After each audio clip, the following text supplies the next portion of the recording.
नमस्कार प्रिय सनातनी साथियों, स्वागत है आपका एक और नए वीडियो में। इस वीडियो में हम लोग जानेंगे शुरुआती पूजन विधि। देखिए, शुरुआती पूजन विधि बहुत से पंडितों को आता है, लेकिन एक चीज और ध्यान रखिए, कैसे यजमान के यहाँ आप विधिवत तरीके से शुरुआती पूजन विधि कराएंगे। शुरुआती पूजन विधि किसे कहते हैं? मंगलाचरण से लेकर के स्वस्ति वाचन तक के जो पूजन विधि होती है उसको हम लोग शुरुआती पूजन विधि कहते हैं। देखिए, कहीं भी आप पूजन कराने जाएंगे यजमान के यहाँ, तो यजमान यह डिसाइड कर लेते हैं देख करके कि पंडित जी कितने ज्ञानी हैं, कितने में। जब आप शुरुआती पूजन विधि कराते हैं, जब आप शुरुआती पूजन विधि कराएंगे, उसी में डिसाइड हो जाता है कि आपका ज्ञान कितना है। तो शुरुआती पूजन जो विधि होनी चाहिए बहुत सटीक और शानदार होनी चाहिए। इसमें कैसे कैसे समझाएंगे, मंत्रों का उच्चारण कैसे करेंगे और उसके बाद विधिवत तरीके से प्रक्रिया कैसे करेंगे, ये सब हम लोग डिटेल में इस वीडियो में चर्चा करेंगे। ठीक है, इस वीडियो में एकदम प्रैक्टिकल तरीके से आपको देख करके और समझा करके बताएंगे कि कैसे आप शुरुआती पूजन विधि यजमान के यहाँ कराएंगे। ठीक है, तो चलिए अभी सामग्रियों को देखिए। आप ये देखिए, कुछ सामग्रियां हैं शुरुआती पूजन विधि कराने के लिए आपके पास ये सामग्री होनी चाहिए। उसके साथ साथ यह ध्यान रखिए, जैसे मान लीजिए कोई अनुष्ठान करा रहे हैं, कोई पूजन करा रहे हैं, तो उसमें जो जो सामग्री मुख्य लगती है, जैसे भस्म इत्यादि लगता है, चंदन लगता है, दीपक इत्यादि लगता है, वो सब आप व्यवस्थित कीजिएगा। केवल शुरुआती पूजन विधि में जो सामग्री लगती है वह हमने यहाँ ले लिया है। ठीक है, अक्षत लगेगा, यहाँ रोली चंदन है, और उसके बाद एक आचमनी है, कुशा की पवित्री आप ले सकते हैं एक। उसके बाद यहाँ पे पुष्प रखा हुआ है, रक्षा सूत्र है, और यहाँ भी थोड़ा सा हमने फूल ले लिया है। ठीक है, और एक जलपात्र है। ये ध्यान रखिएगा, जलपात्र हमेशा अपने बाईं तरफ, यानी कि यजमान जो बैठेंगे उनके लेफ्ट साइड में जलपात्र रहेगा। ठीक है, अब इसमें क्या करना है आपको, पहले जलपात्र में थोड़ा सा गंगाजल मिला देना है। ठीक है, जल पहले से रहेगा, ऊपर से इसमें गंगाजल मिला देना है।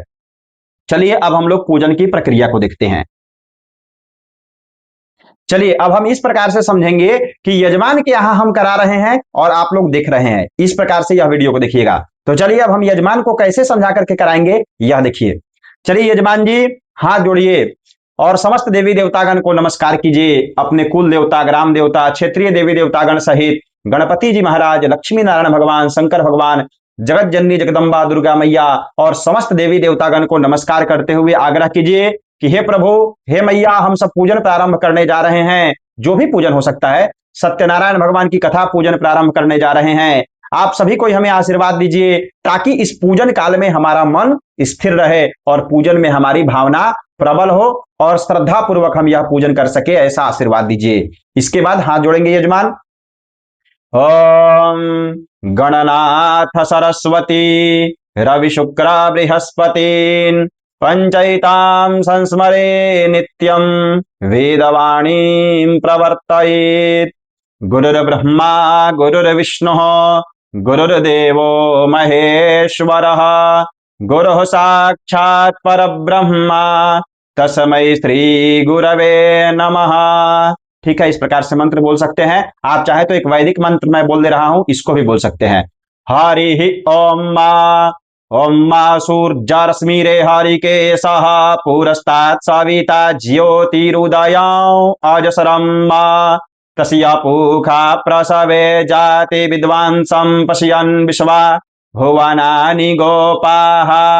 श्री गुरुभ्यो नमः, श्री सरस्वत्यै नमः, श्री वेद पुरुषाय नमः, श्रीमन महागणाधिपतये नमः। देखिए, इसमें जो मंत्र आपको याद हो वही बोलिएगा। जरूरी नहीं है कि सभी मंत्र हर किसी को याद हो, जो भी आपको बढ़िया मंत्र याद हो यहां बोल सकते हैं। उसके पश्चात यजमान जी हाथ में जल लीजिए। इस प्रकार से गोकर्ण की तरह हाथ को बनाइए और 3 बार जल लेना है। जल लेकर के आचमन करना है। ओम केशवाय नमः, ओम नारायणाय नमः,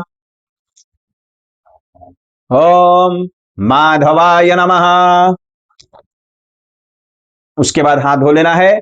ओम हस्तौ प्रक्षाल्य हृषिकेशाय गोविंदाय नमः। उसके बाद गंगाजल इसमें डाल देना है, जो कि हम पहले ही डाल चुके हैं। हाथ में पुनः यजमान जी जल लीजिए। ओम गंगे च यमुने चैव गोदावरी सरस्वती नर्मदे सिंधु कावेरी जलेऽस्मिन् सन्निधिं कुरु। जलपात्र में डाल देना है। उसके बाद रक्षा सूत्र को तोड़ करके, ये जो मौली सूत्र है इसको तोड़ करके जलपात्र के ऊपर इस कंठ में बांध दीजिए। ओम सुजात ज्योतिखा सह शर्म बरोथमा शरद स्वाहा वासो अग्ने विश्वरूप गुंसम व्ययस्व विभावसो। इसके बाद यजमान जी हाथ में फूल चंदन और अक्षत लीजिए। शिव जी की जटा से निकलती हुई गंगा मैया को नमस्कार कीजिए। हे गंगा मैया, आज हम पूजन करने जा रहे हैं, आप आइए समस्त तीर्थों के साथ, समस्त नदियों के साथ आकर के इस जलपात्र में समाहित हो जाइए। हमें और हमारे पूरे परिवार को आशीर्वाद दीजिए, हमें आशीर्वाद दीजिए, ताकि आपके पवित्र जल से हम समस्त देवताओं का अर्चन पूजन कर सके। ओम पापापहारि दुरितारितरंगधारी शैला प्रचारि गिरिराज गुहा विदारी झंकारकारी हरिपा दरजोपहारी गांगम पुनातु सततम शुभकारी वारी। ओम गंगादि नदीभ्यो नमः प्रयागादि तीर्थ क्षेत्रेभ्यो नमः सर्वोपचारार्थे गंधाक्षत पुष्पाणि समर्पयामि। जलपात्र में इस प्रकार से रख देना है आपको, ठीक है। उसके पश्चात आपको पवित्री धारण कर लेनी है। देखिए, आप चाहें तो गंगा पूजन से पहले भी पवित्री धारण करेंगे, कोई दिक्कत नहीं है। बहुत से आचार्यों को आपने देखा होगा, पहले वो लोग शरीर शुद्धि करा देते हैं, फिर आचमन इत्यादि कराते हैं। प्रक्रिया इधर उधर हो सकती है, लेकिन जो मंत्र इत्यादि होगा, विधि जो होगा, वो सब एक्यूरेट इसी प्रकार से होता है, ठीक है। पवित्री कुशा की पवित्री हो तो धारण कर लीजिए, आप चाहें तो दुर्वा की पवित्री भी बना सकते हैं। अगर पहले से सोने की अंगूठी उपलब्ध है तो पवित्री अलग से धारण करने की आवश्यकता नहीं है। इस प्रकार से पवित्र धारण करते हुए यह मंत्र बोलना है। हरि ओम मा पावित्रेस्थ वैष्णव्यौ सावितर्वाः प्राशाव उत्पोनाम यच्छदरे न पावित्रेण सूर्यस्या रश्मिभिः तस्या ते पावित्रा पाते पावित्रापो तस्या यत्कामः पुने तच्छकेयम् मा। हो गया। अब पुनः यजमान जी हाथ में जल लीजिए, अपने ऊपर और सभी पूजन सामग्रियों के ऊपर जल का छिड़काव करेंगे और पवित्र करेंगे अपनी आत्मा को, अपने मन को, अपने तन को, और समस्त सामग्रियों को पवित्र करते हुए ऐसे जल लेना है, शरीर पर छोड़ना है, या हाथ में जल लेकर के भी छोड़ सकते हैं। ओम अपवित्रः पवित्रो वा सर्वावस्थांगतोऽपि वा यः स्मरेत् पुंडरीकाक्षं सबाह्याभ्यन्तरः शुचिः। सभी सामग्रियों पर भी छिड़क देना है। उसके बाद बोलना है 3 बार ओम पुंडरीकाक्षः पुनातो, या कह सकते हैं यजमान जी बोलिए ओम पुंडरीकाक्षः पुनातो, ओम पुंडरीकाक्षः पुनातो, ओम पुंडरीकाक्षः पुनातो। शिखा का स्पर्श कीजिए, शिखा बंधनम कृत्वा। ओम चिद्रूपिणी महामाये दिव्य तेजः समन्विते तिष्ठ देवी शिखा मध्य तेजो वृद्धिं कुरुस्व में। इस प्रकार से शिखा बंधन हो जाएगा और उसके बाद हाथ धुलवा देना है, ठीक है। हस्तौ प्रक्षाल्य, उसके बाद होता है आसन शुद्धि। अपने आसन पर धरती माता के पास 1 चम्मच जल छोड़िए। ओम पृथ्वीति मंत्रस्य मेरु पृष्ठा ऋषिः शुतलम छंदः कूर्मो देवता आसन पवित्र करणे विनियोगः। फूल चंदन और अक्षत लीजिए यजमान जी, हाथ जोड़िए, धरती मैया को नमस्कार कीजिए। धरती मैया से आग्रह कीजिए कि आपके पृष्ठ भाग पर बैठ करके भूत भावन भोले शंकर का पूजन करने जा रहे हैं, आप हमें और हमारे परिवार को आशीर्वाद दीजिए, इस स्थान को पवित्र कीजिए। ओम आधार भूताम जगतस्त्वमेका माहेश्वरोपे नयता स्थितांसि अपां स्वरूपा स्थितया द्वयैतात् दाप्यायते कृष्णमलङ्गवीर्ये। ओम पृथ्वी त्वया धृता लोका देवी त्वं विष्णुना धृता त्वं च धारय मां देवी पवित्रं कुरु चासनम्। ओम सर्वोपचारार्थे गंधाक्षत पुष्पाणि समर्पयामि। आधार शक्ति नमः, पूजा कर्म भूम्यै नमः। अगर 1 पुष्प चढ़ा रहे हैं तो सर्वोपचारार्थे गंधाक्षत पुष्पम समर्पयामि, और बहुत सारा 3-4 पुष्प चढ़ा रहे हैं तो पुष्पाणि समर्पयामि, ठीक है। उसके पश्चात वाम हस्ते अक्षतान गृहीत्वा, बाएं हाथ में अक्षत लीजिए, दाहिने हाथ से ढकेंगे। ओम अवसर्पन्तु ते भूता ये भूता भूमि संस्थिता ये भूता विघ्नकर्तारस्ते नश्यन्तु शिवाज्ञया अवक्रामन्तु भूतानि पिशाचः सर्वतो दिशः सर्वेषाम विरोधेना पूजा कर्म समारभे दाहिने हाथ में लीजिए, अक्षत को मस्तक पर 3 बार घुमाइए और ईशान कोण में छिड़क दीजिए। ठीक है, उसके पश्चात देखिए यहाँ पे कुछ लोग प्राणायाम भी कराते हैं, तो प्राणायाम पहले ही कर लेना चाहिए। हर व्यक्ति को प्राणायाम सुबह में ही कर लेना चाहिए। लेकिन अगर नहीं कर पाते हैं किसी कारणवश यजमान, तो आप यहाँ कैसे कराएंगे? यजमान जी इस दाहिने हाथ के अंगुष्ठ भाग से यानी अंगूठे से अपने नाक को, दाहिने छिद्र को बंद कीजिए और श्वास खींचिए। जब तक मंत्र बोला जाए तब तक श्वास आपको खींचना है। ठीक है, और किसका ध्यान करना है? इस नाभि देश में, नाभि के पास भगवान विष्णु का ध्यान करना है। ओम भो ओम भुवः ओम स्वः ओम महः ओम जनः ओम तपः ओम सत्यम ओम तत्सवितुर्वरेण्यं भर्गो देवस्य धीमहि धियो यो नः प्रचोदयात् ओम आपो ज्योतिरसोमृतम ब्रह्म भूर्भुवस्वरोम।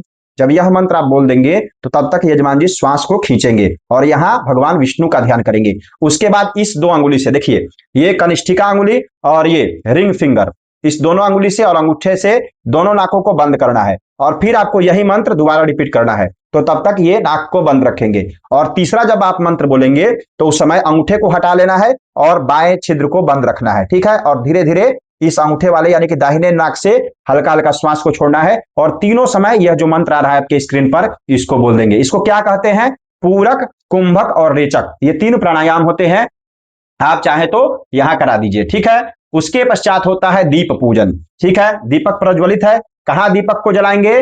तैल दीपस्तु वामतः घृत दीपो दक्षिणस्यात्। घी का दीपक है तो देवताओं के दाहिने तरफ और तेल का दीपक है तो देवताओं के बाईं तरफ रखना है। ठीक है, वैसे ज्यादातर अनुष्ठानों में लोग ईशान कोण की तरफ दीपक को रख देते हैं। अब आपको क्या करना है? फूल चंदन अक्षत लीजिए। यजमान जी जानते हैं ये जो आप कर्म कर रहे हैं इसके साक्षी कौन है? इसके साक्षी है दीप देवता।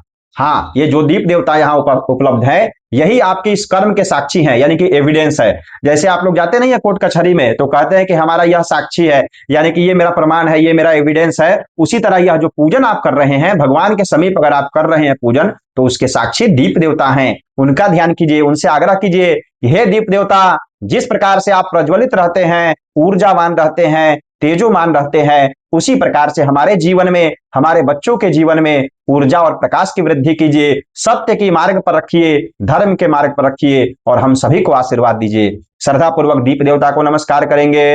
हरि ओम मा चंद्रमा मनसो जातश्चक्षुः सूर्यो अजायत श्रोत्राद्वायुश्च प्राणश्च मुखादग्निरजायत। ओम सर्वोपचारार्थे गंधाक्षत पुष्पम समर्पयामि दीप नारायणाय नमः।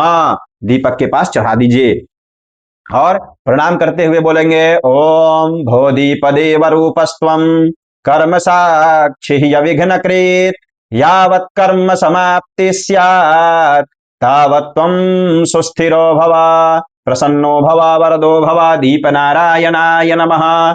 उसके बाद 1 चम्मच जल लेकर के हाथ धो लेना है। हस्तौ प्रक्षाल्य, हाथ धो लेंगे। अब यजमानस्य भाले स्वस्ति मंगल तिलकम, यहाँ यजमान जी को चंदन लगाना है। आप चाहे तो बीच में भी यानी कि शुरुआत के पीरियड में भी लगा सकते हैं, लेकिन ज्यादातर हम लोग पुस्तकों में या हम लोग कराते हैं तो इस समय दीप पूजन के बाद ही यजमान को चंदन लगाते हैं। आप चाहे तो जैसे आचमन करा दिए उसके बाद भी तिलक यजमान को लगा सकते हैं। तिलक लगाने का क्या मंत्र है? यहाँ स्क्रीन पर आपको आ रहा होगा मंत्र, वैदिक और लौकिक दोनों मंत्र देखिए। हरि ओम, स्वर पर नहीं जाइएगा, स्वर अभी हम नहीं चला रहे हैं, गलत भी हो सकता है। ओम सुचक्षा अहमक्षिभ्याम भूया सद्गुं सुवर्चा मुखेन सुश्रुतकारणाभ्याम भूया सम्मा। ये वैदिक छोटा सा मंत्र है, इसका प्रयोग कीजिएगा, बहुत आनंद आएगा। ओम चंदनम वंदते नित्यम पवित्रम पापनाशनम आपदाम हरते नित्यम लक्ष्मीर्वसतु सर्वदा। यजमान को कभी भी अंगूठे से ही चंदन लगाना चाहिए और 3 अंगुली से त्रिपुंड, अंगूठे से लाल चंदन। ठीक है, इस बात को ध्यान रखिएगा। भगवान को अनामिका अंगुली से, ये भी बात ध्यान रखिए, खुद को मिडिल फिंगर से, ठीक है, और पितरों को इस अंगुली से चंदन लगाना चाहिए, यानी कि तर्जुनी अंगुली से। जब इतना हो जाए, अब यजमान पति पत्नी अगर बैठे हुए हैं तो उनका ग्रंथि बंधन करा दीजिए, जो कि उसका मंत्र यहाँ ग्रंथि बंधन में क्या क्या रखते हैं? पान, सुपारी, फूल, चंदन, अक्षत और रुपया रख करके उनका गेट जोड़ देंगे, यानी कि ग्रंथि बंधन कर देंगे। यहाँ मंत्र आ रहा होगा आपके सामने। ओम श्रीश्च ते लक्ष्मीश्च पत्न्या वहो रात्रे पार्श्वे नक्षत्राणि रूपमस्विनौ व्यातम् इष्णन्निखाना मम्म इखान सर्वलोकम् इखान ग्रंथि बंधनम कार्यम पटपीत पीतांबरम यजमान सहितो पत्नी ग्रंथि बंधन करोम्यहम। ग्रंथि बंधन करा देंगे। और उसके बाद होता है जो शुरुआती पूजन विधि की अंतिम प्रक्रिया है, स्वस्ति वाचन। बहुत से लोग यहाँ पे भैरव जी का स्मरण और हनुमान जी का स्मरण कराते हैं, तो आप करा सकते हैं, नहीं तो डायरेक्ट स्वस्ति वाचन कीजिए। हाथ में फूल और अक्षत लीजिए यजमान जी। समस्त देवी देवतागण को नमस्कार कीजिए। जितने भी देवी देवतागण का आप नाम जानते हैं अथवा नहीं जानते हैं, सभी से मन में आग्रह कीजिए कि हे समस्त ब्रह्मांड के देवी देवतागण, आप सभी को हमारे इस पूजन में आइए, हम सभी को आशीर्वाद दीजिए। और इस प्रकार से श्रद्धा पूर्वक शांति पाठ का श्रवण करना है। इसके बाद आप स्वस्ति वाचन पढ़ सकते हैं। स्वस्ति वाचन मैं पढ़ाया हूं चैनल पर, आप जाकर के देखिए, सर्च कीजिए आसान ज्ञान स्वस्ति वाचन पाठ कैसे सीखे, आ जाएगा, या मैं आई बटन में यहां डाल दूंगा, आप देख लीजिएगा। हरि ओम स्वस्ति न इंद्र वृद्धश्रवाः स्वस्ति नः पूषा विश्ववेदाः स्वस्ति नस्तार्क्ष्यो अरिष्टानेमिः स्वस्ति न बृहस्पतिर्दधातु। इसके बाद स्वस्ति वाचन का पाठ आपको विधिवत तरीके से कर देना है। ठीक है, इतना कर देंगे अगर आप, तो आपका शुरुआती जो पूजन विधि है एकदम विधिवत तरीके से कंप्लीट हो जाएगा। और देखिए, ये जो बीच बीच में समझाया जा रहा है ना, इसका बहुत महत्व होता है। जब आप यजमान को समझाते हैं, उससे क्या होगा, वो उनको लगेगा कि हाँ, जो हम पूजन कर रहे हैं इसका कोई अर्थ है। अब आए बैठे, चलिए हाथ में जल लीजिए, इधर रखिए, उधर चंदन लगाइए, यहाँ ये चढ़ाइए, इससे क्या होगा, कोई मजा ही नहीं आएगा पूजन में। और जब तक पूजन में आनंद नहीं आए, सामने वाला समझे नहीं, उसके अंदर भावना प्रकट नहीं हो, तो फिर वह पूजा बहुत ज्यादा फलदायी नहीं होता है। कहा भी गया है, श्रद्धा विरहितम यज्ञम तामसम परिचक्षसे। श्रद्धा के बिना किया गया कोई भी यज्ञ तामसिक होता है। ठीक है, तो श्रद्धा आपको प्रकट वहां करानी है।